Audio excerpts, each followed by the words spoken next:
Hello viewers, আশা করি আপনারা সবাই ভালোই আছেন। আমিও ভালো আছি। আজকে একটি আবার নতুন ভিডিও নিয়ে আসলাম। আজকের ভিডিওর উদ্দেশ্য হলো আমাদের গাছের কুমড়া, লাউ কিভাবে মাছিয়ে নষ্ট করে সেটা দেখানোর জন্য চেষ্টা করব।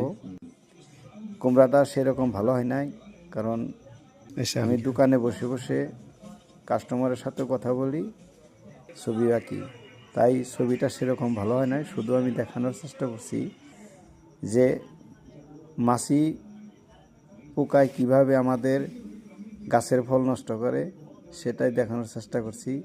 যদি ছবিটা কিছু হলেও ভালো হয় তাহলে লাইক, কমেন্ট এবং শেয়ার করবেন বলে আশা রাখি। ধন্যবাদ।